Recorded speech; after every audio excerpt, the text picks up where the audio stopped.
quedar las 8:20. Ok. Aleluya. Dios les bendiga, hermanos. Damos una vez más gracias a Dios por la oportunidad que tenemos de estar dando gloria y honra a nuestro Dios. Aquí estamos desde nuestro hogar, una vez más glorificando y alabando el bendito nombre de nuestro Señor Jesucristo. Sabemos que estamos pasando por tiempos muy difíciles, pero Dios está con nosotros, hermano. Dios no nos ha dejado. Amén. Y Dios seguirá estando siempre a nuestro lado para ayudarnos, para fortalecernos, para sacarnos adelante de todas aquellas dificultades que se puedan presentar en la vida. Recuérdese que en Dios tenemos una promesa que Él dijo que estaría con nosotros todos los días hasta el fin del mundo. Así es de que le damos gracias a Dios y también un saludo a cada uno de los hermanos que van a estar viendo este video, a los que están pendientes siempre, ya que pues no podemos reunirnos en la iglesia por motivos que ya todos conocemos, pero aquí estamos en nuestro hogar con el propósito de alabar y glorificar el bendito nombre de nuestro Señor Jesucristo. Así es de que queremos hacer una oración para darle gracias a Dios por este momento que Dios nos permite de poder alabarle, de poder glorificarle y de poder exaltarle aún aquí en nuestros hogares. Así es de que vamos a cerrar nuestros ojos para hacer una oración, para pedirle a Dios que nos bendiga a través de su palabra, como siempre lo hace. Padre, gracias te damos esta noche, Señor. Una vez más te damos gracias por la oportunidad que tú nos das de poder estar en este lugar para alabarte, para exaltar tu nombre, para bendecirte, Padre, porque tú eres digno de toda alabanza y de toda gloria. Eres digno de toda exaltación. Padre amado, aquí estamos una vez más, cumpliendo, Señor, ese llamado que tú nos has hecho, Padre, para poder llevar tu palabra. Esta palabra, Padre, que tiene poder para poder restaurar y poder cambiar la vida humana. Gracias, Señor amado, porque sabemos de que tú eres todopoderoso y que tú, Señor, sabrás hacer, Padre, todo lo necesario para que cada uno de aquellos, Padre, que están pasando por momentos difíciles pueda salir adelante.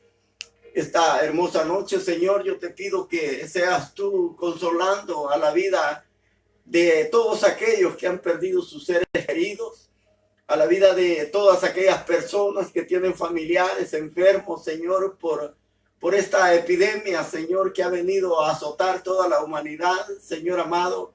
Te pedimos que seas tú quien te glorifique de una manera muy especial, trayendo solución, solventando, Padre, cada problema, Señor, que se presente en la vida. Fortalece estas vidas, Señor, que están desconsoladas, que están de luto, Padre, por haber perdido un ser querido. Dios amado, y te pido que aquellos, Padre, que todavía estamos en pie, puedan fortalecernos y ayudarnos en todo momento. Fortalece nuestras vidas, Señor, porque solamente tú eres el único que nos puede ayudar. Tú eres nuestro recurso. Nosotros hemos confiado, Padre, hemos depositado nuestra confianza en ti porque tú eres nuestra roca eterna, nuestro castillo fuerte. Tu palabra dice, Señor, que a ti correrá el justo, Señor. Y nosotros, Padre, sabemos que tú eres el único que tienes la solución para nuestra vida. Por eso esta noche te damos gracias. Padre amado, también te pedimos que a través de tu Espíritu Santo puedas, Señor, bendecir y consolar la vida de cada uno de los hermanos, Señor, que están en sus casas. Mi hermana Leti, mi hermano Edgar, mi hermano Eledino, mi hermana Ana, sus hijos, mi hermano Marco Tulio, Señor amado, su esposa, sus hijos, Padre, a mi hermano Luis, a mi hermano, Señor, Nehemías, Padre, a cada uno de los hermanos, Señor, que quizás no podemos estar reunidos, pero estamos juntos, Señor, estamos en el Espíritu, Padre Santo. Vamos a estar siempre orando, pidiendo, intercediendo, Señor, por cada uno de ellos, para que seas tú guardando y librando la vida de cada uno de ellos, Padre, por nuestros compañeros de trabajo, por nuestra familia, Señor, no solamente los que están acá, sino por los que están en nuestros países, en Guatemala, en México, Señor, en El Salvador. Padre amado, esta noche suplicamos, Señor, misericordia por ti. Suplicamos misericordia, Padre Santo, por esta nación y por cada nación, Padre Santo, que está siendo asolada por esta peste, por esta enfermedad que ha traído grandes sufrimientos, Señor, a la humanidad.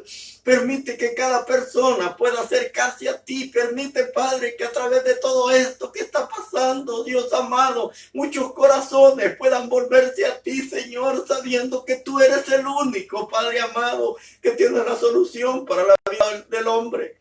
Por eso esta noche te damos gracias. Gracias, Señor, por cada momento que nos permite. Precioso Espíritu Santo, esta noche, Padre, te pedimos que nos entregues tu palabra. Que seas tú glorificándote, Señor. Te lo rogamos y te lo pedimos. En el precioso nombre de tu Hijo amado Jesucristo, nuestro Señor y nuestro Salvador, por quien te damos gracias. Gracias, Señor. Gracias, Padre. Aleluya. Bendito tu nombre. Gracias. Bien, hermanos, quiero invitarlos a que ahí en sus hogares puedan abrir sus Biblias. Los voy a invitar a que abran la palabra del Señor en el libro de Apocalipsis, capítulo número 2. Apocalipsis, capítulo 2, versículo 8 en adelante.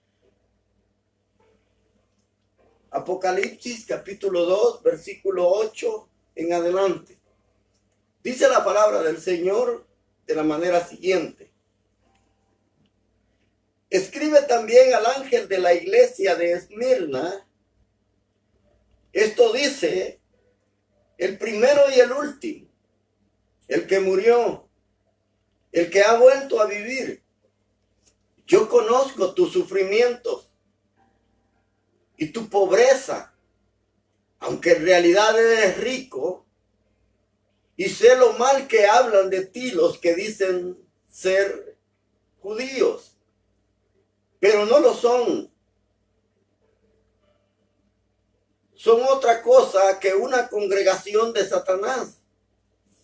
No tengas miedo de lo que vas a sufrir, pues el diablo meterá en la cárcel a algunos de ustedes para que todos ustedes sean puestos a prueba y tendrán que sufrir durante 10 días. Mantente fiel hasta la muerte y yo te daré la corona como premio.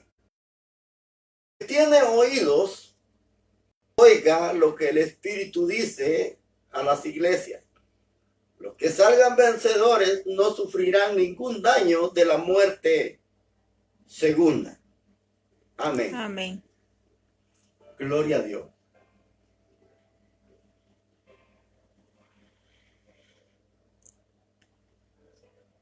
Estaríamos pensando quizás sobre la necesidad que tenemos de ser fieles en medio del sufrimiento. Quizás una de las cosas, hermano, que muchas veces pasa en la vida humana es que el sufrimiento muchas veces saca a relucir lo que verdaderamente es uno, lo que uno es. Es decir, hermanos, que Dios muchas veces tiene que hacernos pasar por situaciones difíciles para que no Él, sino nosotros nos demos cuenta quién en realidad somos. Ese es el propósito de Dios, de que a veces como seres humanos pasemos por situaciones difíciles. Porque quizás, hermano, cuando estamos pasando por momentos de bonanza, por momentos de felicidad, por momentos de prosperidad, por momentos donde tenemos por lo general todo lo que necesitamos, muchas veces, hermanos, nosotros decimos que a veces alabamos a Dios con libertad, lo hacemos, vamos muchas veces a la iglesia, pero verdaderamente, hermano, esto quizás lo puede hacer cualquier persona. porque tiene lo necesario, porque siente para poder sobrevivir y poder llevar una vida un poco cómoda o decir. Pero precisamente, hermano, en los momentos de mayor tribulación, en los momentos de mayor angustia, es cuando muchas veces se ve quién verdaderamente es cristiano, quién verdaderamente es hijo de Dios.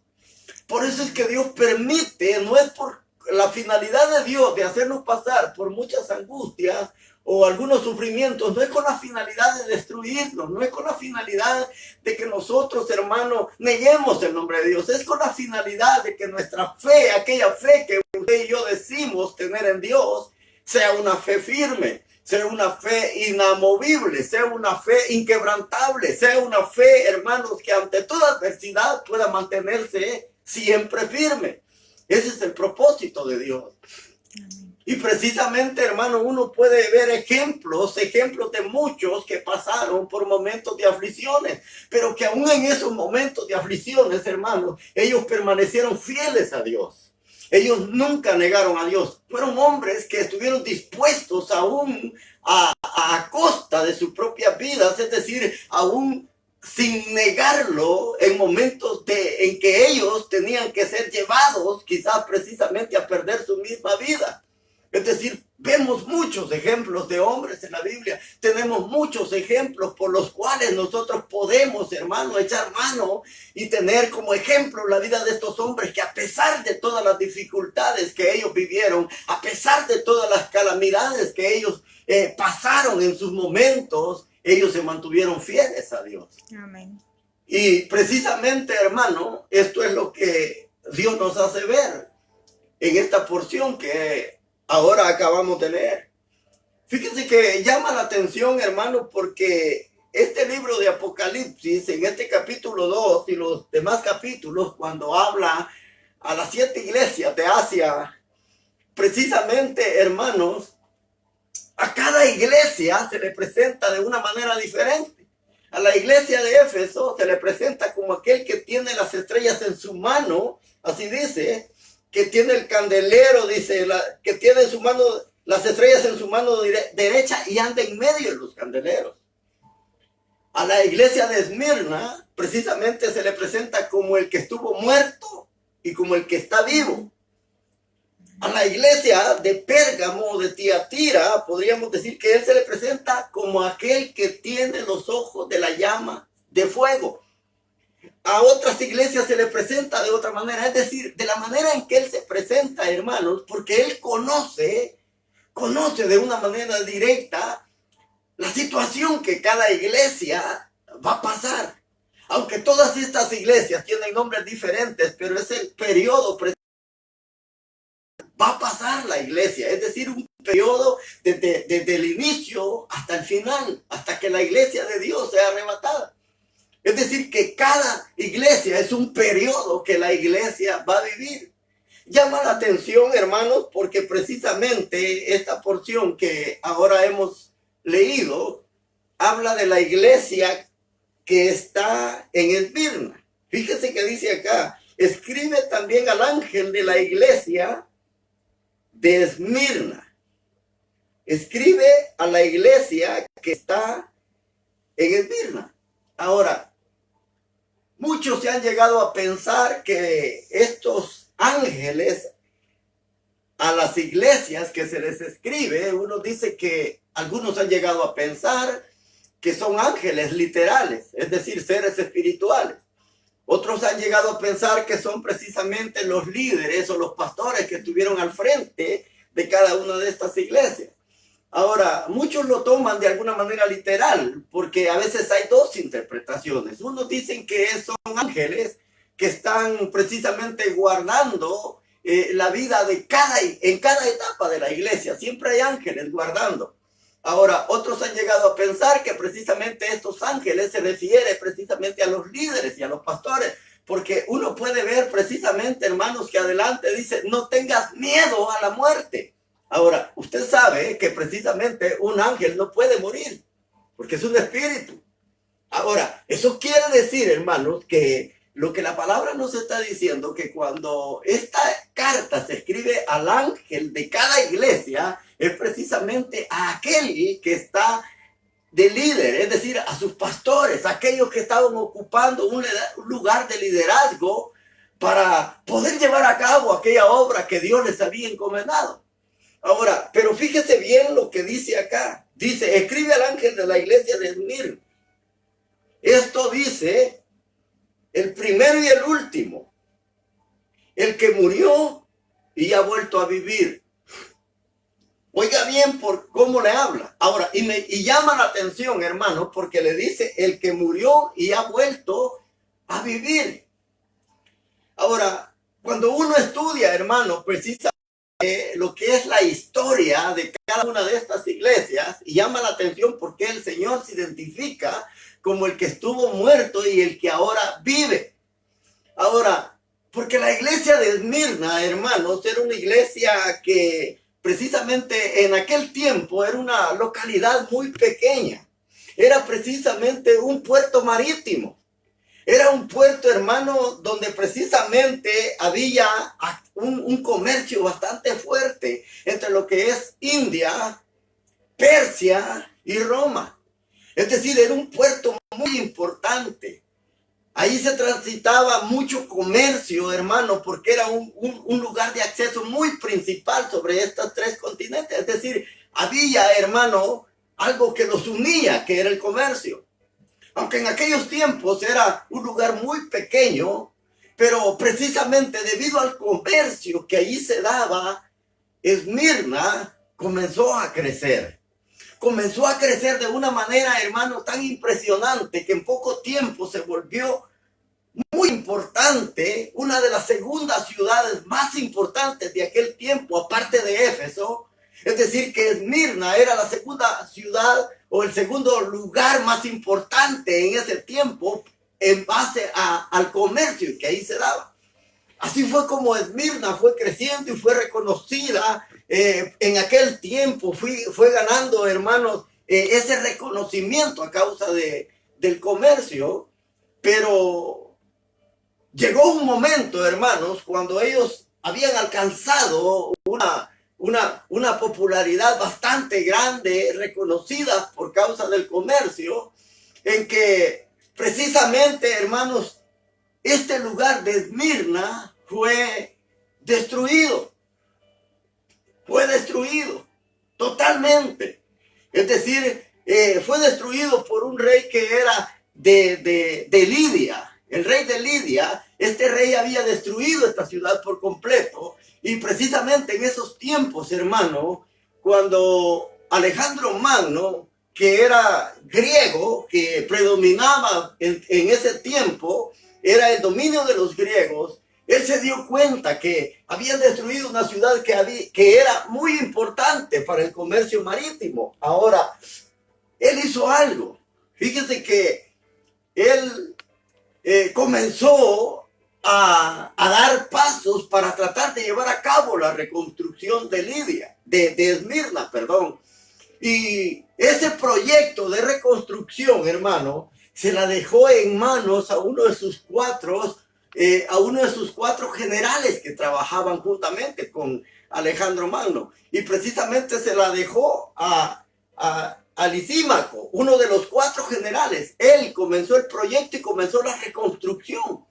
Pero en esa reconstrucción, hermano, esta ciudad fue levantada con extraordinaria belleza, que la reconstrucción, hermano, le dio un reconocimiento grande, porque ellos fueron, hermano, tuvieron un museo, tuvieron precisamente una biblioteca, tuvieron un estadio, tuvieron tantas cosas, hermano, que precisamente llevó a que este lugar de Esmirna fuera bastante hermoso, y mucha gente se quedaba un poco como sorprendida en ver la belleza que la reconstrucción de este lugar de Esmirna había tenido.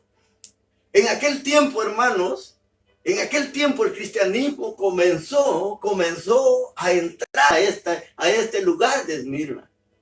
Ahora, cuando Cuando se dio esa construcción, esa reconstrucción, comenzaron a levantar monumentos, grandes edificios. Es decir, fíjese que tenía una calle principal pavimentada que se le llamaba Calle de Oro. Ese era el nombre que se le daba. Porque era una de las ciudades que tenía una calle tan monumental que precisamente ese fue el nombre que le dieron.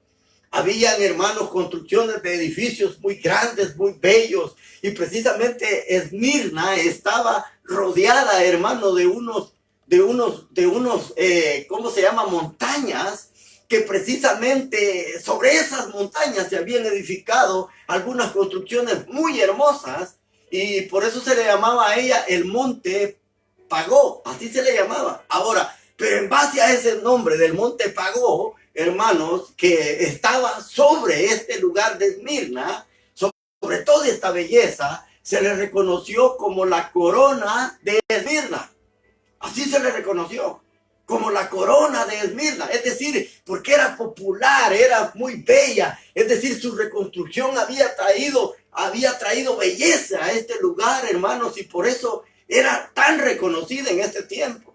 Ahora, pero puede uno ver, hermanos, que precisamente cuando el cristianismo comienza a entrar precisamente en esta área, hermanos, va haciendo cambios en las personas, porque todas las personas ahí, hermanos, habían enriquecido. Todas las personas tenían una vida bastante, precisamente en donde ellos habían prosperado, porque era un puerto marítimo. Ahora, cuando el cristianismo llega, usted sabe, hermanos, que precisamente el cristianismo siempre llega como a hacer cambios en la sociedad, cambios en la vida humana. Ahora, y esto fue lo que pasó. Muchas de aquellas personas, hermano, que comenzaron a abrazar el cristianismo, precisamente estas personas comenzaron a tener cambios. Es decir, comenzaron a tener cambios no solo en su vida, sino que los cambios que se dieron era porque precisamente en Esmirna, años anteriores, hermano, esta ciudad de Esmirna había tenido, es decir, una propuesta de que a ver qué ciudad era la que le permitía precisamente tener un templo o una estatua de un dios pagano ahí. Y precisamente, hermanos, cuando los romanos toman el control y subyugan a los griegos, precisamente esta ciudad de Esmirna puso una solicitud para poder levantar un monumento a un dios precisamente romano. Ahora, recuérdense que en aquel tiempo los gobernadores romanos eran adorados como dioses. Así eran adorados. Ahora, y Esmirna no se quería quedar atrás. Es decir, se cree que habían como 10 ciudades que estaban pidiendo el poder construir este monumento muy grande al César en aquel tiempo, y que muchas fueron rechazadas. Incluso, según la historia, dice que la ciudad de la Odisea había puesto la solicitud, pero fue rechazada, y que entre esas ciudades que estaban peleando por tratar de llevarse el primer lugar para poder reconstruir un templo y un monumento al César y ser adorado como un dios, se lo llevó Esmirna. Ahora, cuando eso sucede, hermano, y el cristianismo comienza a crecer, comienzan los problemas. ¿Por qué? Porque en aquel tiempo, en estas ciudades, hermano, alguien que no adoraba precisamente a un dios, a un César, que se adoraban como dioses, precisamente eran estigmatizados. Es decir, se dejaban de lado. Ellos sufrían, hermano, muchas cosas que precisamente les hacían la vida imposible. Es decir, cuando ellos no hacían lo que por lo general la otra gente, las demás personas hacían, que era adorar en estos templos a los Césares como dioses, los cristianos no los hacían. Entonces esto traía consecuencias a la vida de ellos. Y precisamente esto es, hermano, lo que llevó a Esmirna, es decir, a los cristianos, no a la ciudad, sino a la iglesia que estaba en Esmirna, a sufrir, a tener pobrezas, a tener dificultades. Porque yo le voy a decir algo, la palabra de Dios y el apóstol Pablo dice que todos aquellos que quieran vivir piadosamente sufrirán persecución. todos aquellos que quieran vivir piadosamente van a sufrir persecución. Es decir, cuando usted comienza a tener una vida diferente a la vida del mundo, cuando usted comienza a tener cambios, hermano, y la gente ve que ya usted no participa, la gente comienza a dejarlo de lado, a estigmatizarlo, a verlo muy diferente, a verlo de una manera extraña, porque precisamente usted ya no hace lo mismo que ellos hacen. Amén. Eso es lo que pasa. Y eso es lo que estaba pasando con estos hermanos en Esmirna. Después que ellos, hermanos, fíjese bien, después que ellos formaban parte de esa sociedad, después que ellos formaban parte de esa muchedumbre de personas que a lo mejor iban al templo a adorar al César como un dios, ahora ya no lo hacían. Y esto les traía problemas y consecuencias a la vida de ellos. Porque eso es lo que pasa. Cuando una persona comienza a alejarse y comienza a vivir una vida diferente, es decir, comienza a tener problemas. Esa es la situación que estaba viviendo en vida. Por eso, el Señor, que todo lo conoce, mire cómo se presenta. Les dice, el primero y el último. Fíjense bien. El primero y el último. El que estuvo muerto, pero que ahora está vivo. ¿Por qué el Señor se les presenta así? Porque Dios sabía, hermano, Él conoce las cosas de antemano y Él sabía que esta iglesia iba a tener problemas serios. Problemas que iban a afectar no solamente la vida de ellos, sino también todo en su entorno. Era un problema serio que ellos iban a enfrentar. Por eso es que acá le dice, yo conozco tu sufrimiento y tu pobreza. Vea bien cómo le dice, yo conozco tus sufrimientos y tu pobreza. ¿Qué es lo que el Señor precisamente le está diciendo a la iglesia de Esmirna con esto? Al decirle, yo conozco tus sufrimientos y tu pobreza. Es decir, lo que Él les está haciendo ver que Él tiene conciencia, Él está consciente, es una conciencia absoluta de todas las situaciones que ellos como pueblo de Dios están viviendo. Es decir, no hay nada que el Señor no conozca. Conocía su sufrimiento y su pobreza. Es decir, tenía una claridad plena de lo que ellos estaban pasando. Fíjese bien.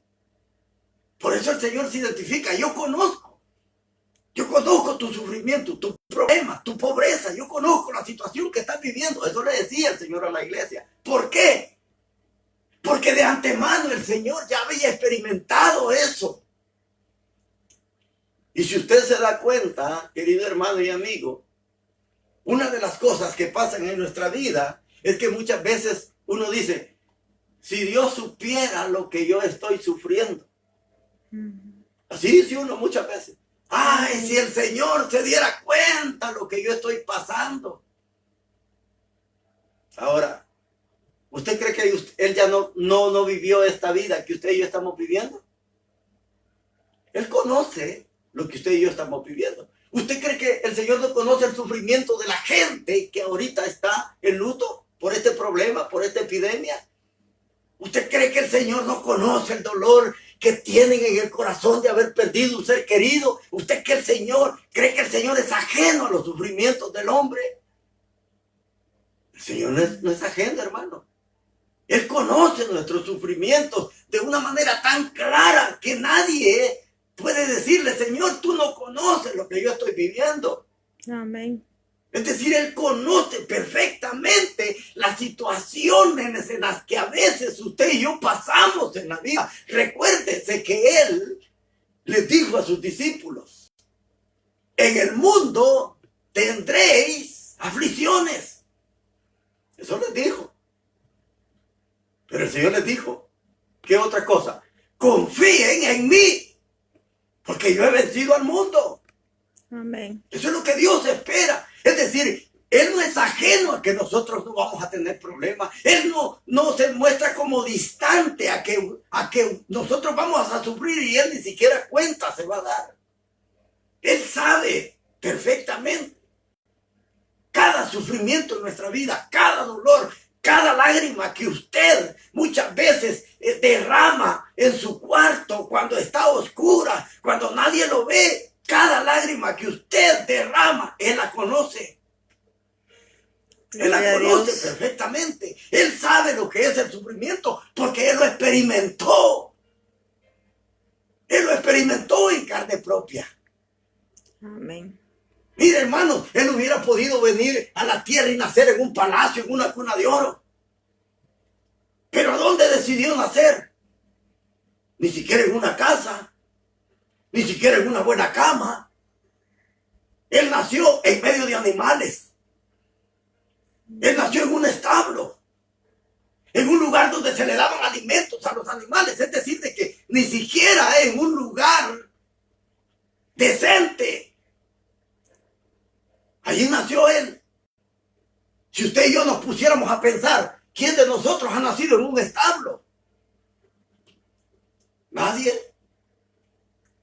Muchos de los que han nacido en este país han nacido en grandes hospitales, en buenas camas, con los mejores médicos. Es decir, que Él ha experimentado en carne propia el sufrimiento. Por eso Él le puede decir a la iglesia de Esmirna: yo conozco tu sufrimiento, yo conozco tu dolor, yo conozco tu pena, yo conozco tu llanto, yo conozco todo lo que tú sufres. Y conozco, le dijo, tu pobreza.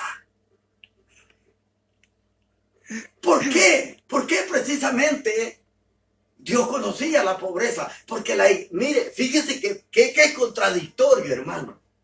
A pesar de que Esmirna era una ciudad que había sido reconstruida y que era una belleza de ciudad porque tenía lujos, era una iglesia, una ciudad que precisamente había sido reconstruida y había llamado la atención de muchos habitantes por la belleza, cómo se había dado la reconstrucción. A pesar de toda esa pompa donde ellos vivían, la iglesia que allí estaba localizada vivía en extrema pobreza. Imagínense qué tremendo. Y fíjense qué es lo que muchas veces pasa ahora. Muchas veces hay personas que piensan que donde hay grandes edificios, donde hay grandes mansiones, donde todo es un lujo, muchas personas creen que no hay pobreza. Y les voy a poner un ejemplo. No solamente de acá, de Las Vegas, sino de otros países. Le voy a poner uno de los países de allá de Oriente, que es muy famoso por la clase de monumentos y grandes construcciones que han hecho y han levantado. Donde la gente se ve que pasea en la ciudad, hasta hay carros bañados en oro. Dubái. Fíjese que prácticamente los noticieros pasan solo a esta parte de la ciudad, pero atrás de esa pompa, atrás de toda esa belleza, atrás de todos esos monumentos, hay una gran extrema pobreza, y eso no lo saca nadie.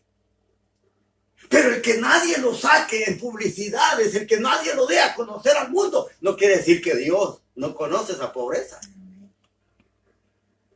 No quiere decir que Dios no se dé cuenta que hay una pobreza extrema.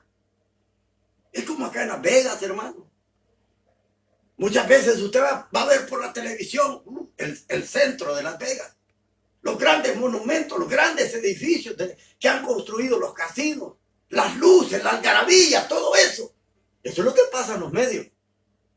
Pero ¿qué? Si comenzáramos a ver de lo que es aquí la salida del freeway hacia lo que es la Harmon. Y todo lo que es ahí por esta área de lo que es la Washington, la Bonanza, todo eso. ¿Por qué no enfocan todas esas áreas?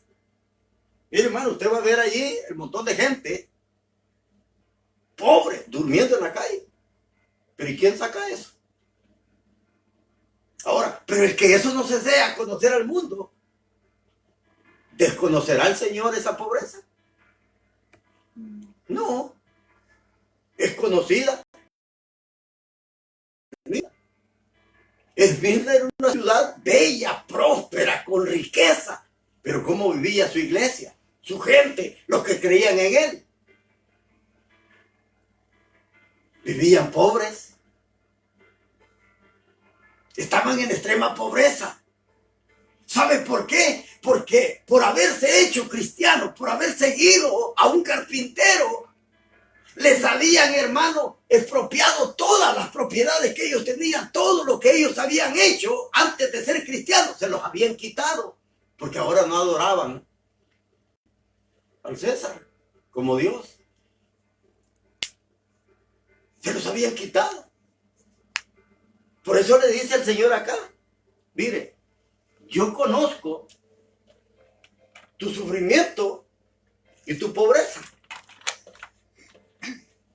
Ahora, yo lo voy a llevar a Hebreos, capítulo 10, versículo 34. Esto precisamente es lo que estaban pasando los de la iglesia de Esmirna. Les habían confiscado todos sus bienes por ser cristianos. Qué tremendo, ¿eh? Que por querer seguir uno al Señor, que por él tener cambios, que porque el querer hacer las cosas de manera diferente, le quiten todo. Miren lo que dice Hebreos capítulo 10, versículo 34. Ustedes tuvieron compasión de los que estaban en la cárcel y hasta con alegría se dejaron quitar lo que poseían, sabiendo que en el cielo tienen algo que es mucho mejor y que permanece para siempre. Oiga lo que el escritor a los hebreos dice. Y esto es lo que estaba pasando en Esmirna, hermano. Por eso los hermanos de Esmirna vivían en pobreza. Por eso vivían en pobreza. ¿Por qué? Porque les habían confiscado. Oigan, les quitaban los trabajos. Ya no les permitían trabajar como trabajaba todo el mundo. Les habían quitado el trabajo. Les habían confiscado sus bienes, como dice acá en Hebreos. Les hacían la vida imposible. Es decir, vivían en una pobreza extrema. Pero mire qué tremendo, hermano, el espíritu de esta gente. A pesar de que ellos vivían quizás con grandes necesidades en su vida, ellos no dejaban de seguir al Señor. Gloria a Dios. Ellos no dejaban de adorar al Señor. Aún en esa extrema pobreza. Hermano, ¿qué pasaría de nosotros si nos quitan el trabajo?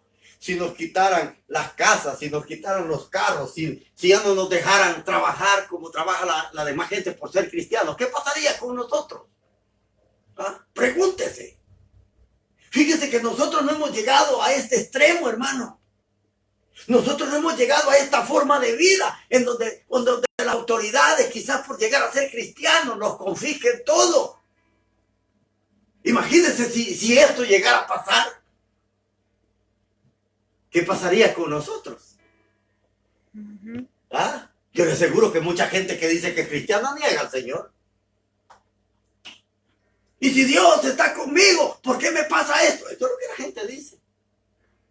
Pero esta gente, hermano, tenía una fe tan arraigada al Señor que les habían quitado todo. Miren lo que dice Hebreos. Hasta con alegría ellos se habían dejado quitar todo lo que poseían. Oiga. Bendito Dios. Hasta con alegría, dice, ustedes habían entregado todo lo que era suyo. Se los habían confiscado. Hermano, ¿quién entrega con alegría cuando le están quitando algo a la fuerza? Lo que con tanto ¿Quién trabajo. se alegra? Aquello que con tanto trabajo usted ha hecho. Aquello que ha puesto todo su empeño, toda su fuerza, toda su energía para poder tener algo y después se lo quite. ¿Usted lo va a entregar con alegría cuando se lo están quitando de una manera violenta? No.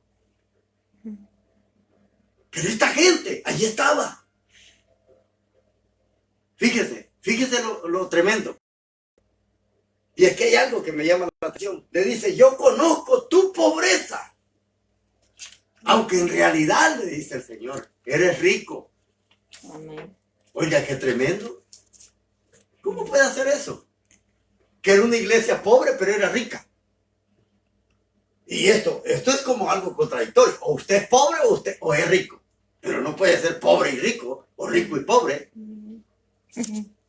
Pero el Señor les dice, yo conozco, le dice, que en realidad eres rico. Fíjese qué tremendo. O sea, Dios mira desde otro punto de vista, hermano. Desde otro punto de vista, desde otro panorama, el Señor ve la pobreza de una manera diferente. Amén. Es decir, Él no ve la riqueza como nosotros la vemos. Y le voy a poner un ejemplo. Si usted ha leído Apocalipsis, cuando el Señor le escribe a la iglesia de la Odisea, oiga bien lo que dice la iglesia de la Odisea. Versículo 17 del capítulo 3 de Apocalipsis. Apocalipsis 3:17. Miren lo que la iglesia de la Odisea decía. Tú dices que eres rico, que te ha ido muy bien y que no te hace falta nada y que no te has dado cuenta muy bien que eres desdichado, miserable, pobre, ciego y desnudo. Santo. Oiga lo que el Señor le dice. Ahora, ¿pero qué decía la iglesia de la Odisea? ¿Qué dice la iglesia de la Odisea? Que es rica, ¿no? Así le dice el Señor. Tú dices que eres rica. Pero vea cómo el Señor ve la riqueza de la Odisea. Mientras que a Esmirna, el Señor le dice, tú dices que eres pobre, pero en realidad eres rica. Es decir, quizás no tenían lo necesario materialmente hablando, pero espiritualmente no necesitaban más riqueza. ¿Por qué? Porque yo le voy a decir algo. Tener al Señor es el tesoro más grande que cualquier persona puede tener en el mundo. Amén. Tener a Cristo es el tesoro más grande, es lo más excelente que un ser humano pueda tener en su vida. Aleluya. Y eso es importante, hermano.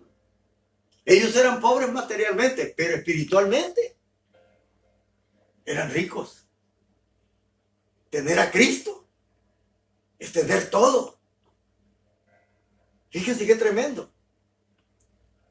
Por eso que él le dice, yo conozco tu sufrimiento y tu pobreza, aunque eres verdaderamente rica. Mire qué tremendo. Y vea lo que dice acá, más adelante. Y yo sé, dice, lo mal que hablan de ti los que dicen ser judíos. Pero son otra cosa que una congregación de Satanás. Oiga bien, ellos estaban en pobreza.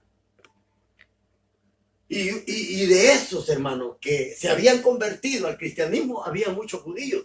Y los que les estaban haciendo la vida imposible eran los mismos judíos, sus mismos hermanos, sus mismos compatriotas. Imagínense qué tremendo.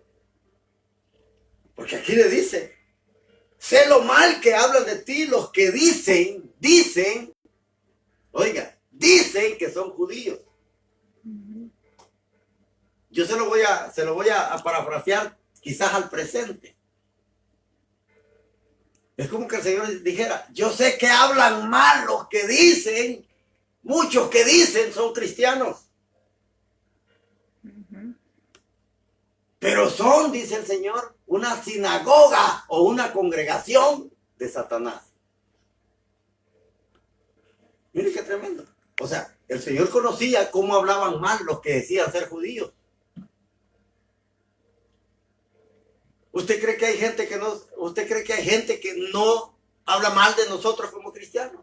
Sí. ¿Usted cree que hay gente que no levanta calumnias de nosotros como cristianos? ¿Usted cree que hay gente que no se expresa de una manera fea de cada cristiano?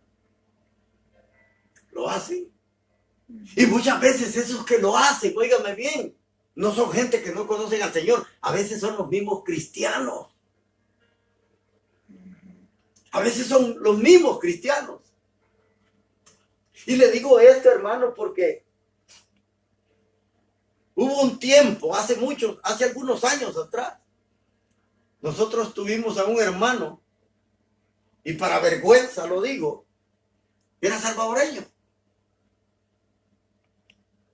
Era salvadoreño. Cuando el hermano se fue de la iglesia molesto, oiga bien, porque este hermano se había ocultamente, sin que nadie se diera cuenta, lo hicieron pastor saber por dónde, y llegó a la iglesia ya presentado como pastor, y que los que estábamos como líderes ahí ni nos dimos cuenta cómo fue.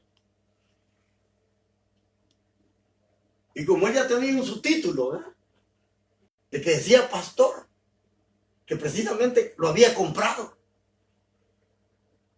Porque acá hay mucho fraude, hermano. Usted aquí puede llegar a comprar un título de pastor, solo da unos cuantos dineros y hay algunos pastores que lo venden. Eso es un problema aquí en Estados Unidos, que hay muchos que hacen fraude. Hace poco platicaba con un hermano que le vendió un carnet como en $500 o $400 a otro hermano, porque le dijo que él iba a ser, era evangelista, y le dio un cartón de evangelista. Y se lo vendió como en $400. Y lo que quiere decirle que este hermano había comprado ese título. Y después que lo compra, lo presenta y llega a la iglesia diciendo: yo aquí soy pastor, yo soy el pastor, ustedes no tienen título, ustedes nadie los acredita como pastores y por lo tanto ustedes no tienen a Dios. Así dijo. Y llegó precisamente con el hermano que supuestamente lo había hecho pastor. Otro salvadoreño. Imagínense qué tremendo, qué vergüenza. Ellos andan haciendo aquí. Pero lo que les quiero decir es que le dijimos al hermano, los que estábamos de líderes, que se fuera de la iglesia, que no lo necesitábamos ahí. Que si él quería tener una iglesia como pastor, que fuera a trabajar por ella. Y se fue. ¿Y sabe qué fue lo que decía este hermano? Él dijo: no me he de morir sin que yo no los vea a ustedes en la ruina. Imagínense qué tremendo. Imagínense que alguien que dice que es pastor le diga así a otros hermanos. Tremendo cristiano. ¿Verdad? Ahí se puede ver la clase. Eso es lo que pasaba con Esmirna. Por eso le dice el Señor: muchos dicen que muchos hablan de ti, y los que hablan dicen que son judíos. Pero no son sino una sinagoga, una congregación del puro diablo. Imagínense. Así es de que ahí estaban aquellos criticando a los hermanos que vivían en pobreza, a los hermanos de Esmirna. Y les dice, versículo 10, no tengas miedo de lo que vas a sufrir. Oiga qué palabras alentadoras las que el Señor le da. No tengas miedo de lo que vas a sufrir. Ahora, le digo que son alentadoras, hermanos, porque esas palabras solo pueden venir de alguien que ya sufrió. Amén. Y Jesús ha sufrido en carne propia el martirio de la misma muerte. Y de sus mismos hermanos. Es decir, y de su mismo pueblo. De sus hermanos. Por eso Él les da esas palabras de aliento. No tengas miedo de lo que vas a sufrir. ¿Por qué? Porque ahora Él se presentaba como el que estuvo muerto y que ahora estaba vivo. Es decir, lo que Él estaba queriendo infundir en esta iglesia, hermano, que estaba viviendo en pobreza, era de que Él había conquistado la muerte, que la muerte no lo había podido retener, que Él había salido victorioso de la muerte. Gloria a Dios. Y por eso Él le dice, no tengas miedo lo que vas a sufrir. Ahora, recuérdase que el Señor le dijo, en cierta ocasión les dijo a los discípulos, no tengan miedo a aquel que puede matar el cuerpo. No tengan miedo al que puede matar el cuerpo. Porque no pueden matar, ¿qué? El alma. Mas teman, dijo él, aquel que puede no solamente matar el cuerpo, sino también el alma. A ese deben de temer. Por eso es que el Señor les dice, no tengas miedo de lo que vas a sufrir. Mire qué tremendo lo que el Señor les dice. Es decir, les está anticipando una persecución, pero tremenda a esta iglesia. Mire lo que le dice. Pues el diablo meterá a alguno de ustedes en la cárcel para que todos ustedes sean puestos a prueba. Oiga,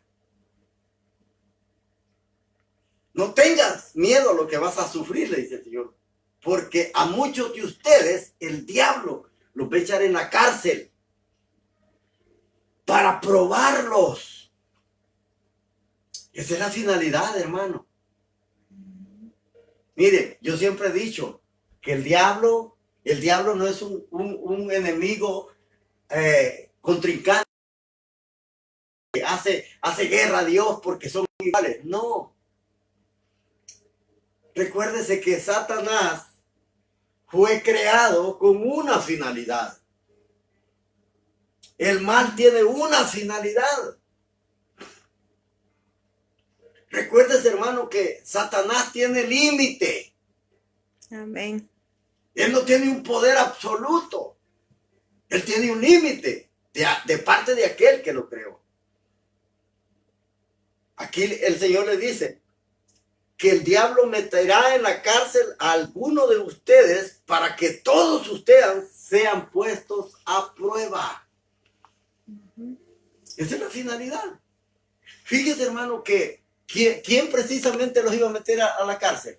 No era el diablo.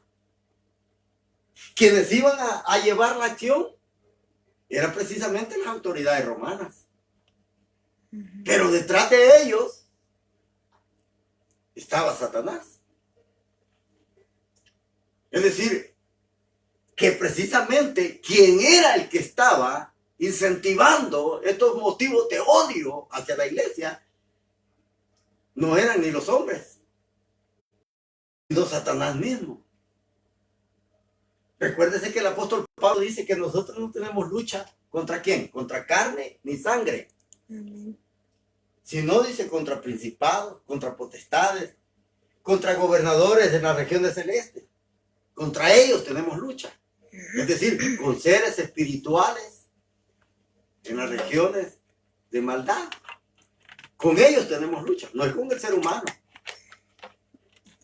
Y se fija de que uno, hermano, uno a veces se molesta con la persona. Ahora, la persona solo es el medio que el enemigo usa. Pero no es él. Es el enemigo quien está detrás de él, tratando de incentivarlo a hacer el mal. Y por eso le dice el Señor, el diablo le dice, va a meter a algunos en la cárcel de ustedes para que ustedes sean puestos a prueba. Y esto es lo que le decía al principio. La finalidad de que Dios nos pruebe es la finalidad, hermano, de que nosotros nos demos cuenta quién en realidad somos. Amén. Dios ya sabe quién usted y yo somos. Dios lo sabe. El problema es que usted y yo no sabemos quiénes somos. Por eso es necesario que seamos probados. Ahora, yo no sé si usted se recuerda las palabras que el apóstol Pedro dijo en su primera carta, el capítulo 1. Dice que si el oro se prueba con fuego para ver la clase o la calidad de oro que es, dice, ¿cuánto más vuestra fe no ha de ser probada? Es decir, cualquiera que compra oro, hermano, no lo compra así por así. Antes de comprarlo, primero lo prueba. Para ver si es legítimo, para ver qué calidad de oro tiene, cuál es la pureza. Es probado con el fuego. Y si no des cuenta, algunos que a veces compran oro y no lo prueban. ¿Qué pasa cuando andan las cadenas colgadas aquí en el cuello? Compran cobre. Es decir, hasta verde se les pone el cuello. Porque como no lo prueban, hasta comprando en lugar de oro. Pero a Dios no se le pasa por alto esto, hermano. Es decir, Dios no es impactado con que nosotros digamos, yo tengo una gran fe. Dios no se impacta. Porque sabe, y para demostrarnos a nosotros quiénes somos, nos prueba. ¿Y de qué manera nos prueba? En las aflicciones, en los problemas, en las dificultades. ¿Usted cree que hay muchos cristianos que ahora en día no están renegando de Dios? ¿Usted cree que hay muchos cristianos que no han renegado por todo esto que está pasando? Porque Dios prueba nuestra fe. No porque no se dé cuenta, sino porque nosotros no sabemos quién en realidad somos. Porque muchas veces nosotros, cuando no hay problemas, decimos, Señor, yo hasta voy a morir por ti, como lo dijo Pedro. ¿Se recuerda a Pedro? Pedro le dijo al Señor, jamás te voy a negar, Señor, jamás le dijo. Porque el Señor dijo, Pedro, prepárate. Prepárate porque antes de que el gallo cante, tú me vas a negar 3 veces. Señor, ¿cómo crees? Dios guarde. No te voy a negar. Yo estoy dispuesto hasta morir por ti. Y el Señor le dijo, ¿tu vida darás por mí? Sí, yo estoy dispuesto a morir por ti. Estoy dispuesto, aunque todos estos te nieguen, dijo. Fíjate bien lo que estaba diciendo Pedro. Aunque todos te nieguen, yo no te voy a negar. Así le dijo. No dice eso la Biblia, pero yo se lo voy a parafrasear. Así le dijo el Señor. Ok. Le vamos a dar permisito, le dijo a Satanás, para que te pruebe a ver si es verdad que estás dispuesto a morir por mí. ¿Y sabe dónde lo negó? Enfrente de una mujer. No que era el atrevido, no que era el que más hablaba, no que era el que decía que aunque los demás lo negaran, él no lo iban a negar, no lo iba a negar. Pero lo negó enfrente de una mujer. Porque esa es la finalidad de Dios, hermano. De probarnos. Para que usted y yo nos demos cuenta. Porque muchos de nosotros, disculpe la expresión que voy a usar, pero muchos de nosotros somos bocones. Cuando todo está bien, nosotros somos grandes cristianos. Cuando las cosas van mal, es cuando se demuestra quién verdaderamente usted y yo somos. Es ahí donde se demuestra qué clase de cristiano o qué clase de fe usted y yo tenemos en el Señor. Por eso es que el Señor le dijo a la iglesia de Esmirna, no tengas miedo lo que vas a padecer, le dijo.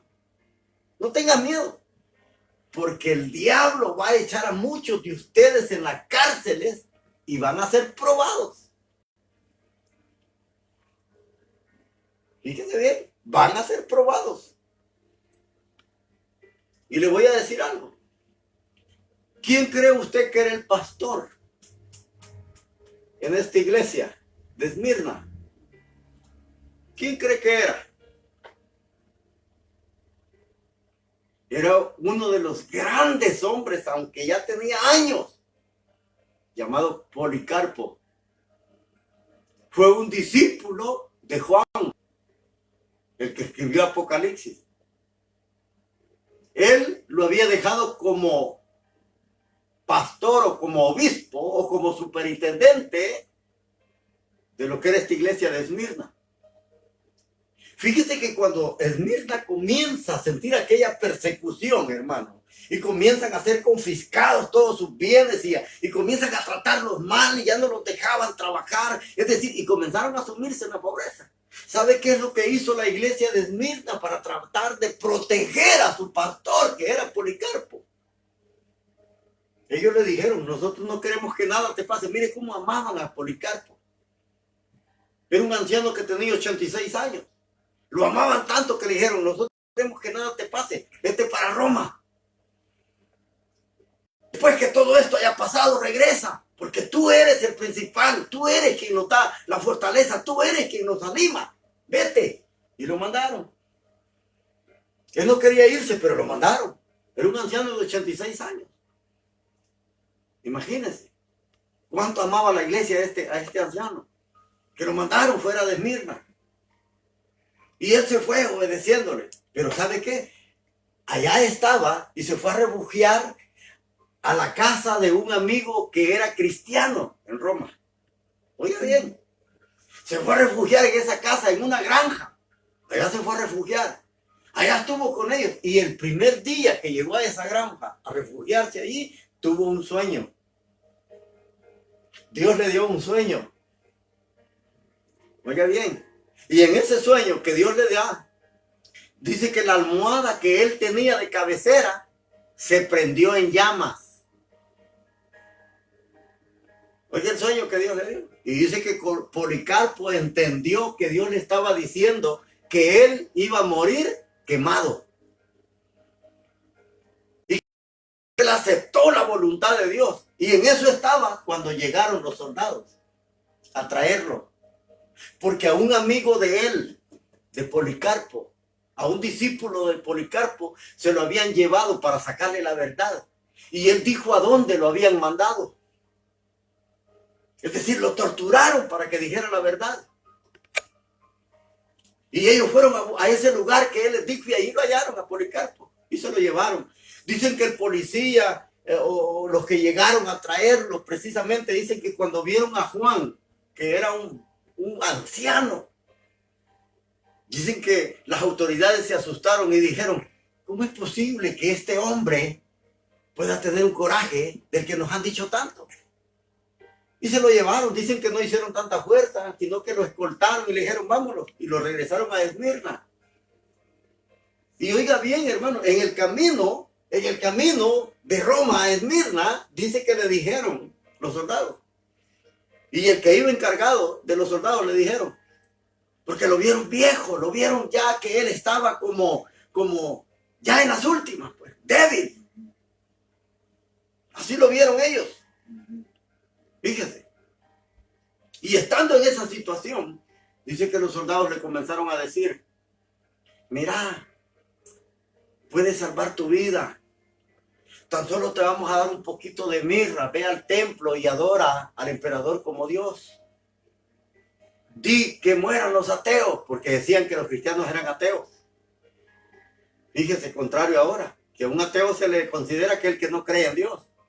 Antes se le consideraba ateo a los cristianos porque creían en Dios. ¿Y qué le dijo el capitán que iba encargado? ¿Sabes qué? Aquí está un poquito de mirra, porque eso es lo que quiere decir Esmirna, mirra. Aquí está un poquito de mirra, te lo vamos a dar. Y lo único que tienes que hacer es ir al templo, adorar al emperador como Dios y decir que mueran los ateos, es decir, que mueran los cristianos. Y te vas a salvar, vamos a salvar tu vida. Dicen que Policarpo solamente cayó, solamente guardó silencio. Y cuando él iba allá cerca, llegando a Esmirna, dice que le volvieron a decir, ¿qué piensas? ¿Qué nos dices? ¿Quieres salvar tu vida? Haz lo que te pedimos que hagas. Y dicen que Policarpo menciona aquellas palabras tan famosas que él dice, bueno, 86 años le he servido a Cristo y él jamás. ¿Por qué yo ahora he de negarlo? ¿Por qué yo ahora tengo que hacer esto? Y dice que se enfurecieron y lo llevaron al Coliseo. Y allí pusieron una estaca y allí lo amarraron y le prendieron fuego. Dice que llegó una aproximada, hermano, de 20,000 judíos a ver el espectáculo que iba a hacer Policarpo. Porque todos decían, quemen a Policarpo, traigan a Policarpo, quémenlo. Mire qué tremendo. Él no solo echó a muchos en la cárcel, sino que le quitaron la vida a Policarpo. Y fueron probados. Hermano, ¿qué pasaría si más adelante, quizás en este año o a lo mejor en el próximo, vienen cosas peores? ¿Qué pasaría? ¿Qué pasaría si hubiera una persecución de cristianos?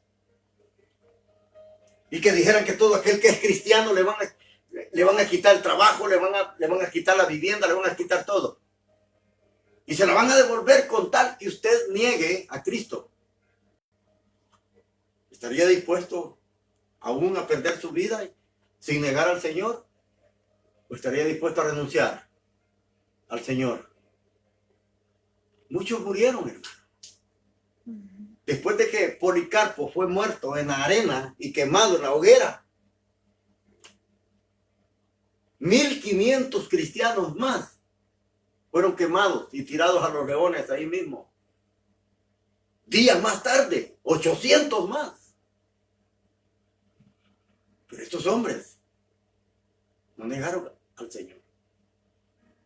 Es decir, tenían una fe. Hermano, nosotros no hemos llegado a esta pobreza.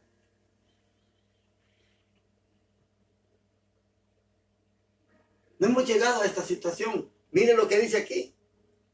Dice, van a ser puestos a prueba y tendrán que sufrir por 10 días. Tendrán que sufrir por 10 días.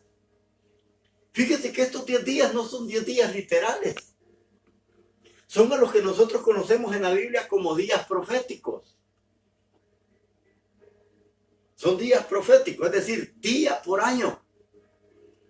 Recuérdese precisamente en la profecía que el ángel Gabriel le da a Daniel en el capítulo 9, cuando le dice que en la última semana, una semana tiene 7 días, pero esa semana no van a ser de días, sino de años.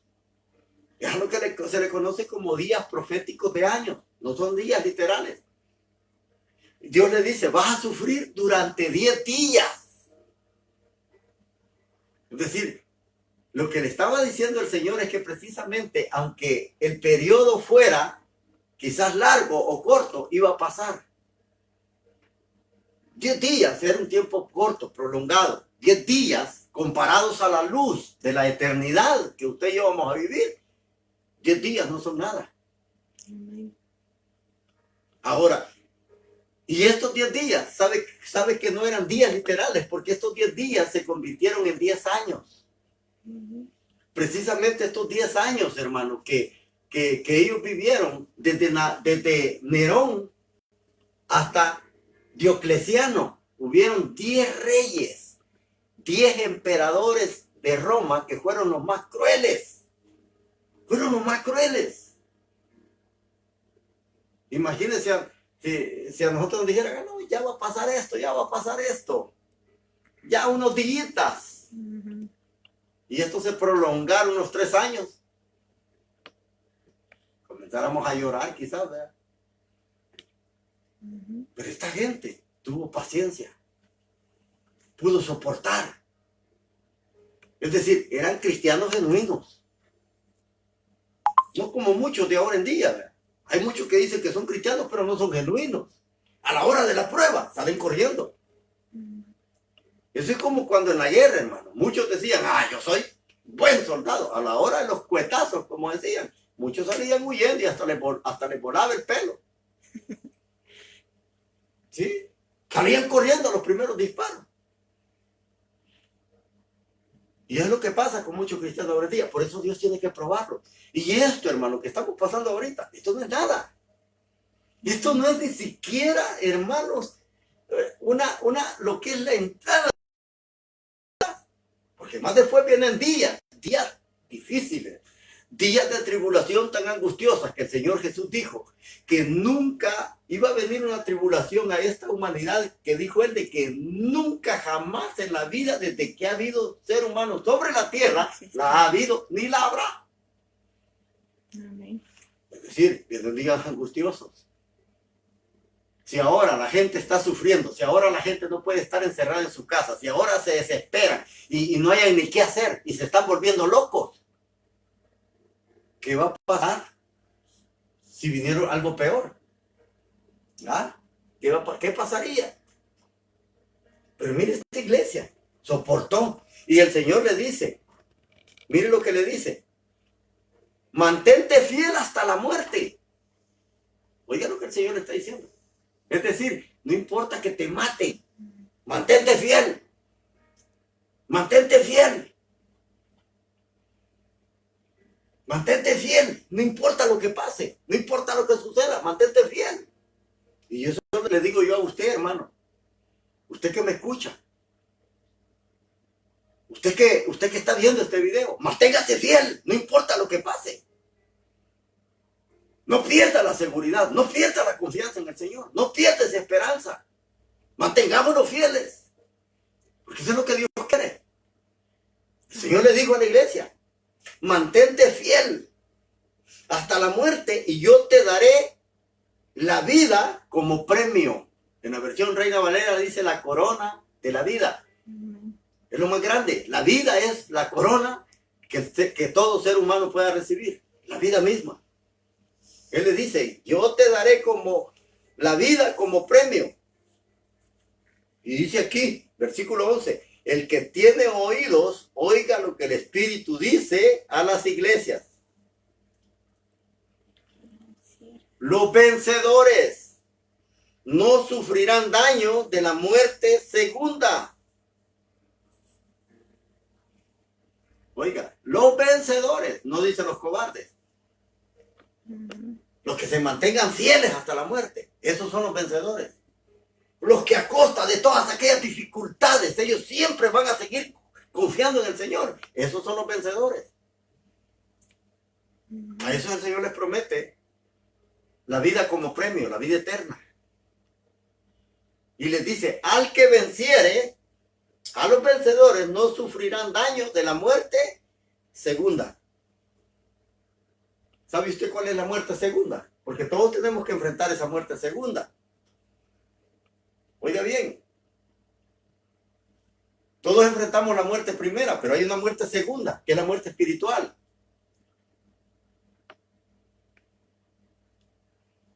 ¿Sabe cuál es la muerte segunda? Es la que se habla en Apocalipsis. De que dice que los primeros que vivieron con Cristo y reinaron con Él 1000 años. Esa es la muerte primera. Entonces dice, pero la muerte segunda no tendrá potestad sobre eso. ¿Y cuál es la muerte segunda? Es precisamente los que van a ser resucitados después para juicio. Esa es la muerte segunda. La que se describe donde dice que ellos van al infierno, al lago de fuego. Esa es la muerte segunda. Y aquí dice, miren, los que salgan vencedores no sufrirán daño de la muerte segunda. ¿Sabe qué es lo que quiere decir? Que van a ser inmunes al virus de la muerte segunda. Es decir, así como Jesús venció, también ellos, los que sean vencedores, van a vencer. Amén. Es decir, es necesario que mostremos fidelidad en los momentos de tribulación, en los momentos de aflicción, en los momentos de pobreza. Es necesario. Porque nosotros no hemos llegado a este extremo. Amén. Pero si algún día llegamos, si algún día somos probados de esta manera, nosotros tenemos que demostrar quién verdaderamente somos. Porque hay muchos que ellos dicen que son cristianos a toda costa, igual que Pedrito. Pero a la hora de los bombonazos, muchos lo niegan, muchos lo van a negar, muchos se van. Hermanos, si hay hermanos de las iglesias que se van solo porque no les dan la mano, imagínense, por la trivialidad que se van. Porque no les dan la mano, porque no los saludan. Por eso se van los cobardes. ¿Sí? Cristianos de chocolate, de azúcar. Que solo porque no les dan la mano se van, ay, me voy. Y van llorando. Hemos visto a muchos en la iglesia pasar así. Muchos hermanos. Ah, que aquí los hermanos no me tratan bien. ¿Y qué quiere? ¿Que le pongamos un trono? ¿Qué quiere? No, hermano. Si usted tuviera la oportunidad de ir al cuartel a prestar el servicio militar, se diera cuenta que allá no lo sientan en una silla de rey. Allá desde que llega comienzan a darle de leñazos. Y lo primero que le dicen, ¿quiere usted ser soldado? Sí, dicen. Le caen los leñazos encima para ver si es verdad que tiene coraje y quiere ser soldado. Porque algunos cuando les pegan los primeros leñazos dicen, no, yo no quiero, yo me quiero ir, sáquenme de aquí. Y ahí va para afuera. Pero lo llevan dándole garrote. Así que, si usted supiera lo que es la vida militar, hermano, debemos de tener coraje. Así como a veces allá nos prestábamos y nos daban duro. Mire, hermano, finalizo con esto. En el mundo, el diablo le pega unas revolcadas a la gente, hermano. Y ahí está tranquila. Y ahí está sirviéndole tranquila. Aunque el diablo paga mal, pero ahí está sirviendo. Y el Señor nos trata con bondad, con misericordia, nos perdona, nos ayuda, nos hace esto. Y nos da muchas cosas, hermano. Y aún así la gente, sin hacerle nada al Señor, solo porque otro hermano se lo hizo, se va. Partida de cobardes. Miedosos. Que Dios no quiere esa clase de gente, hermano. Dios quiere cristianos genuinos. Por eso Dios tiene que probarlo. Por eso le dijo a la iglesia de Esmirna, vas a ser probada para ver si es que en verdad eres lo que dices ser. Y mire, salió igual a Job. Que Job fue probado y él dijo, aunque él me mate, en él esperaré. Es decir, es lo que tenemos que hacer, es lo que nos espera. Confiar en el Señor, aunque Él lo mate. Así es que yo lo dejo con este pensamiento, hermano, esperando que estas palabras o que este corto mensaje haya sido de mucha bendición. No se desespere. No solo usted está pasando por momentos difíciles, todos estamos en este barco. No solo aquí en Estados Unidos, todo el mundo está involucrado en esta epidemia. No se desespere. Lo único que tiene que hacer, ¿sabe qué? Es ser obediente a las autoridades. Si ellos le dicen no salga de casa, no salga. Si sale, salga solo por emergencia. Solo por algo urgente. Pero no ande ahí como que está de vacaciones o de turista. Sea obediente a las autoridades. ¿Por qué cree que nosotros nos hemos venido para acá, para la casa? ¿Por qué? Porque queremos obedecer a las autoridades. Por eso. Somos obedientes a ellos. Queremos colaborar con ellos, porque dicen de que al haber muchas personas, al haber un grupo de personas es más peligroso. Y por eso lo estamos haciendo. Porque queremos ser obedientes, no solo a las autoridades. La palabra de Dios dice que las autoridades han sido puestas por Dios. Y quien desobedece a las autoridades, desobedece a Dios mismo. Si usted es un cristiano obediente a Dios, obedezca a las autoridades porque por él han sido puestas. Porque hay muchos ahora en día que son necios, son rebeldes, son desobedientes. Yo solamente a Dios obedezco. ¿Y qué las autoridades? Si han sido puestas por Dios. Así de que si le cae palo, se lo llevan al bote, como dicen por ahí, porque ya anda la policía en algunos estados metiendo presa a la gente que no hace caso. Y es bueno que lo hagan para que la gente entienda. Así es de que lo dejo con ese pensamiento. Dios le bendiga, Dios le guarde y tenga paciencia, porque Dios está con nosotros. Dios nos ha prometido nunca dejarnos. Cerremos nuestros ojos, vamos a orar, vamos a darle gracias al Señor. Padre, gracias te damos esta noche. Gracias por tu bondad, por tu misericordia. Gracias, Padre amado, porque nos permites estar en pie. Gracias porque no nos has dejado. Hasta este día nada nos ha hecho falta. Tenemos todo lo necesario, Padre. Gracias en el nombre precioso de tu Hijo amado. Aquí estamos para glorificar siempre tu nombre, confiando en ti, esperando en ti, porque sabemos que tú eres nuestra solución. Así también a cada uno de los hermanos que nos han visto, a pedirles que sigan confiando en que esto va a pasar. Dicen que hay un dicho que está bastante trillado por ahí, que no hay enfermedad que dure 100 años, ni cuerpo que lo resista. Así es de que esto va a pasar, tarde o temprano va a pasar, y vamos a volver a los locales a adorar al Señor con toda libertad. Vamos a volver todos juntos a alabar al Señor. Padre, gracias. En ti confiamos. Bendice la vida de cada hermano, Señor. Bendice a cada amigo. Ayúdales en el nombre de Jesús. Fortalece sus vidas en estos momentos de dificultad. Nuestras familias, Padre. Te lo rogamos.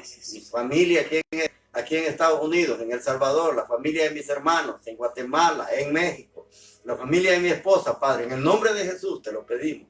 Glorifícate. Gracias por cada momento que tú nos has dado. Tuya es la gloria, desde ahora y para siempre. Amén.